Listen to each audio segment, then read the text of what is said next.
Will you accept me as a monogamist? Is there a problem with that? I'm always going to stick with you. I'm just having an identity crisis. Yes, I'll always stick with him and I love him. This is not what I wanted for my life. I'm just sort of stuck. Whatever I've done in these marriages, they're done. I'm not going to fix it with Meri. I'm not going to try and fix it with Janelle anymore. She's done with me. But she told you she's done? Yes. It really grinds my gears when the whole selfish Meri hits an equal part of the pot, despite being infertile drama, resurfaces on these threads. The level of misogyny is off the charts. Let's break this down. Meri put in far more than she took out, while everyone else was basically taking without giving back. But sure, because she can't have kids, she should have just gone and lived in Kody&Robyn's little shed, right? Maybe she should have given up her entire salary and survived on leftovers from Christine's kids, because Christine had more children than she could afford while staying at home on Kody's hair plug modeling royalties. Totally makes sense. And don't even get me started on the fact that everyone else got fancy things like pools and home cinemas for their custom-built homes. But somehow, the financial issues always seem to fall on Meri. It's not like the kids were starving. If they were, none of them should have been living in mansions in the first place. Sure, Christine's kids didn't have health insurance, but that's not Meri's problem. Robyn's kids were covered, so the money wasn't the issue. It was Christine's odd belief that if you didn't have toasters, you didn't need health insurance. Honestly, the level of misogyny here is mind-blowing. I'm all for trash-talking Meri when it's deserved, but this particular angle feels like a twisted narrative. It's like I'm being gaslit by people who are stuck in a fundamentalist mindset, thinking that Meri's infertility is some sort of curse because she made some kind of devilish bargain involving her career and child abuse. I'm using Christine here because she had the most kids and made the biggest fuss about Meri getting an equal share.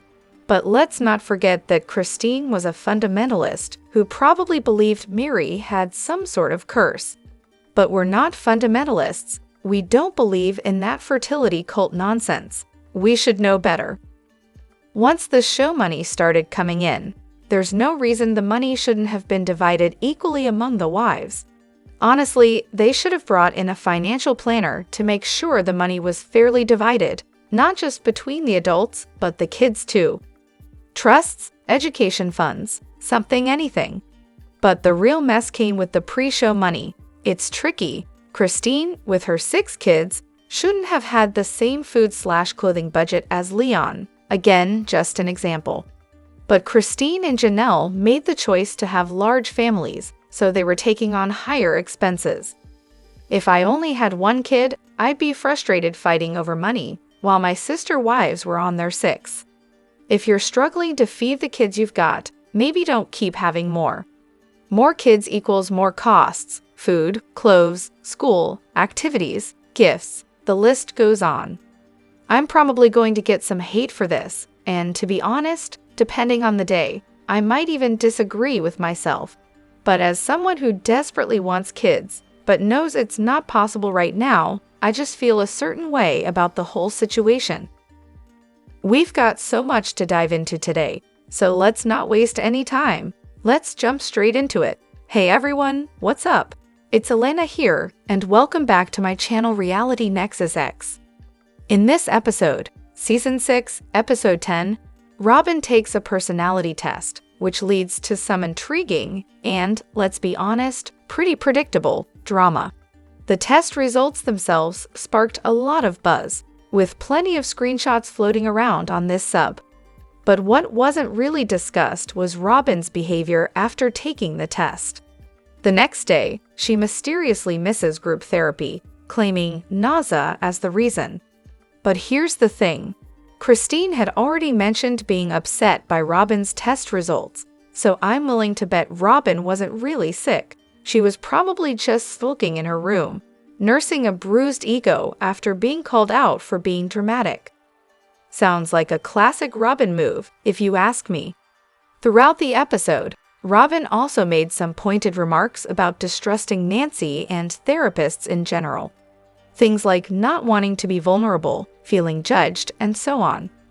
She chalked it up to religious anxiety at the time, but I can't help but wonder if she was still stewing over those personality test results when the talking heads were filmed. It's a pattern we've seen all along. Robyn lies, or at least conveniently forgets things when they're inconvenient. She's got a knack for twisting conversations to fit her narrative, even if her actions contradict the image she wants to project. She desperately wants to be portrayed a certain way, but she forgets that everything she does is on film. She only hears what she wants to hear and conveniently ignores what's actually said. The network has the footage to prove it, but somehow they always skip over the really telling clips. Oh, and let's not forget how she uses her pregnancy as a free pass to bail on situations, just like how she claims her kids are sick whenever she wants to stay isolated, and then complains about being left out. Talk about a master at playing the victim card. What is up with Robyn? I'm a new Sister Wives fan, just binge-watching my way through to season 18, and I'm absolutely floored by her behavior. It's like she's only into the whole Sister Wives thing because it feeds her ego. She loves being the favorite, basking in the glow of being the best wife, the one who supposedly understands Kody better than the others, and is definitely going to save the family. She clearly needs the other wives to stick around just to maintain that sense of superiority. Without them, I'm honestly not sure how long she'd last with Kody alone. But here's the real question. What would happen if a younger, more attractive woman came into the picture, one she couldn't outdo or control? Imagine if Robyn had to experience the same insecurity the others have felt. Now that would be interesting. In fact, I would love for a new, younger wife to enter the scene. Can you imagine the meltdown? She'd lose it. Honestly though, she's been showing her true colors from the start. After you finish your first watch, go back for a rewatch, like most of us have done, and you'll start noticing even more of her sinister little moves. She's not hiding it well. I came across this trashy reality TV article that claimed Dayton legally changed his name back to his original one and is now living with his biological dad. I mean, seriously? Before I share it, I just want to know if there's any real confirmation, because I don't want to spread nonsense. Anyone got any solid info on this? Apologies if it's just recycled gossip. And speaking of family drama, let's talk about the kids. Even after Kody adopted them, they still visited their bio dad. Which raises a great question. If he was such a bad guy, why'd she let them keep seeing him after the adoption? Make it make sense. Honestly, I'd love for this rumor to be true. Dayton clearly tried to escape and live his own life, but Robyn, just dragged the whole family to Flagstaff to stalk him. Classic move. I've got no real info, but I kinda hope it's true. David seems like he's got his head screwed on straight, unlike some people, Robyn. I always felt bad for him because I honestly think he could have been independent, but Robyn never gave him the chance. She's too controlling, like some kind of parental helicopter. It's almost like she needed to micromanage every part of his life. As for the name change rumor, I've been hearing this one for ages, and honestly, there's no real evidence to back it up. If Dayton had filed for a legal name change, that info would be out there. What's probably going on is that Dayton just doesn't want to be filmed anymore, moved out, and is staying out of the limelight. Maybe they'll address it eventually, maybe not. But honestly, this rumor has been floating around Reddit forever, and there's nothing concrete to prove it. But here's a fun little nugget. Dayton said something interesting once when they were heading to visit his bio dad. He mentioned, "I hope he'll just quit the dramatic stuff and focus on being our dad," or something like that. Made me wonder if Robyn found yet another drama queen, besides Kody, to complicate her life. But it was just a throwaway comment, never explained. Still, people seem to assume Robyn's ex is some saint just because she's so, well, Robyn. At the end of the day, the kids are adults now. If they wanted relationships with their bio dad, they could have pursued them already. It's not like anyone's stopping them. People love to point fingers at manipulation behind the scenes. But let's be real, growing up in a divorced family myself, I was perfectly capable of forming my own opinions, even as a kid. Maybe the kids are doing the same thing. Spoiler-ish, but not really a spoiler, so I tagged it just in case. If Kody&Robyn ever get a special or an episode dedicated to their monogamous vow renewal, count me out. I will not be tuning in. Honestly, I hope it has the lowest viewership in Sister Wives history. Let's make it a landmark event, in the worst way possible. P.S. I have no clue why I'm so hooked on Sister Wives. I don't watch reality TV at all, except for this one. Been watching since day one though, go figure. I can just hear the conversation between Kody and the producers. Kody, Christine and David got a special. Why don't my loyal, pretty, shy wife and I get one too? Robyn, off camera. Kody, we deserve a special. If you don't make it happen, I might start losing just a little respect for you. Cue the dramatic wiping of tears. Robyn, to the public. Oh, I never wanted a special. I didn't even know Kody was pushing for it. I just want to sit on the porch with my sister wives. Imagine the chaos and drama if Meri had decided, after Janelle and Christine left, to insist on bringing in a third wife for Kody&Robyn. I've been daydreaming about this for a while.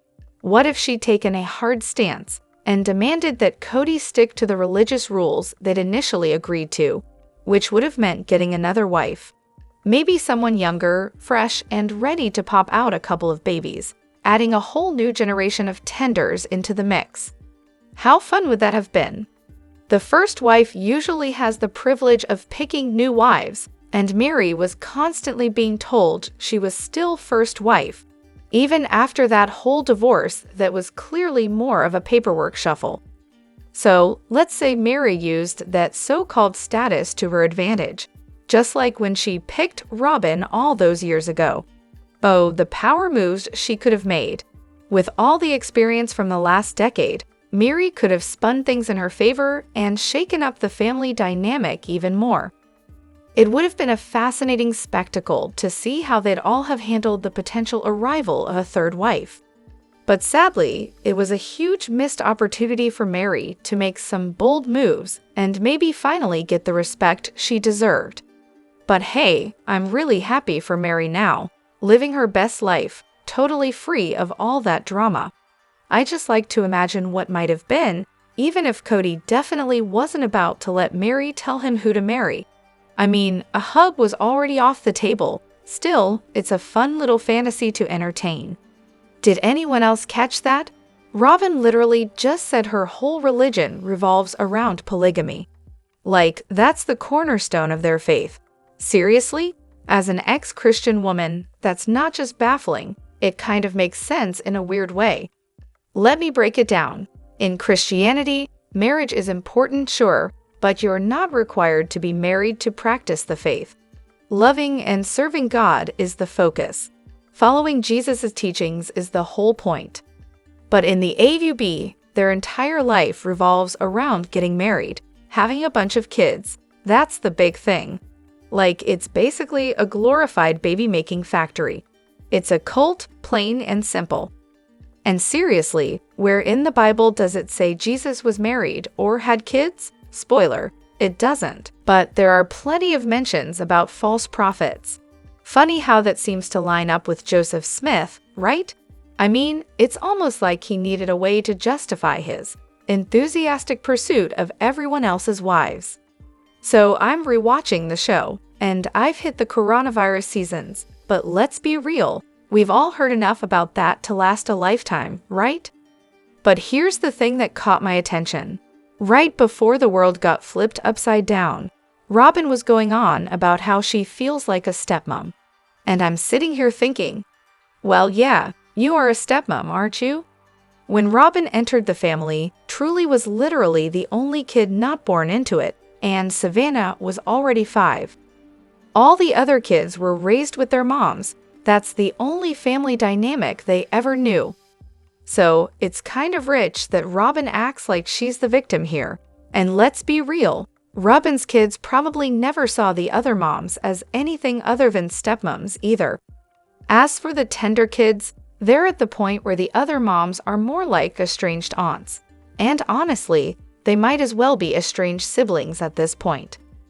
It seems like you're trying to understand the dynamic of Meri's situation in Sister Wives, and it's totally understandable to feel a bit confused given all the layers involved. Let's break it down. Meri was indeed emotionally vulnerable and was manipulated by someone who took advantage of that vulnerability.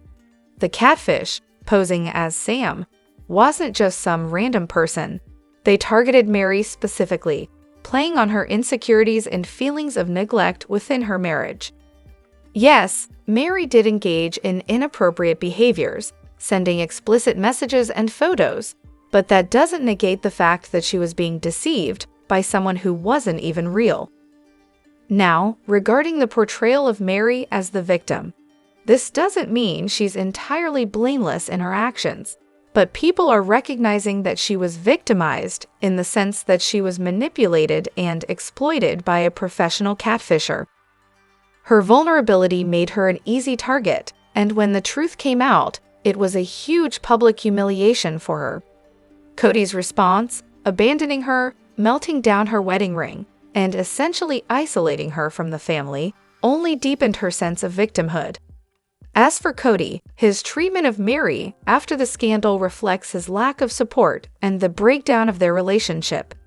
In the end, while Meri made some poor choices, the overall narrative often focuses on how she was manipulated into making them. People tend to see her as a victim because, in the larger context of her emotional isolation and the exploitation by the catfish, that's what she ultimately was. It's a messy situation all around, but it's important to remember that the circumstances shaped how Meri reacted and how others, like Kody, responded to her actions. The dynamic is complex, and while her actions can't be ignored, her manipulation by the catfish plays a crucial role in how she ended up in this position. Do we really think there's going to be another season? Not that I've heard any official announcements. But seriously, where can they even go with it at this point? Everyone's off doing their own thing, and it's not like the wives are all hanging out together anymore. I mean, where's the storyline for Meri? Sure, she's had a major glow-up, but Leon's not even on the show anymore, so they can't milk that angle. Robyn? She's practically a hermit, super private, and doesn't talk to any of the other wives. Janelle has potential, but it's clear they're being super tight-lipped about anything involving property or legal drama. As for Christine, well, she's got her own story, but is it really enough to carry the whole show? Especially since she's made it clear she wants nothing to do with Kody. I can see them stretching one more season out of it, but honestly, it's probably going to be boring. And that's when they'll finally pull the plug on the show. Meri was trusted enough to be the legal wife, but apparently she wasn't trusted enough to have exclusive access to the pond on her Coyote Pass lot. Ah, yes, the art of rewriting history at its finest. Let's break it down. The family was totally fine with Meri having the legal wife title, mainly because they thought she'd be the fair one. If I remember correctly, Janelle put it that way. But the minute it came to her having pond access on her property, oh no, not on their watch. I mean, sure, a legal title can mess with family assets, but apparently, limiting who gets to splash around in the pond is a more reasonable risk. And let's not forget the irony of it all. These characters are masters at rewriting history. But here's the thing. Distrust and uncertainty were embedded in these relationships from the very beginning. Can we really blame them? After all, it's hard to trust anyone when you're all constantly fighting over titles and water features. Now, when it comes to splitting resources, she's all for it. Income, non-tangible resources, you name it, everyone gets their share. But when it comes to actual physical space, well, that's a different story. Meri's perfectly content to have her own private domain. She'll let people into her space on her terms, which probably means by invitation only. She's definitely not the type who wants her backyard, turned into a daycare center with kids running wild, touching everything, and wreaking havoc on her personal sanctuary. That's just not her style. Let me know what you think in the comments. Don't forget to hit that like button and subscribe to my channel. I'll see you in the next video. Take care and much love to you all.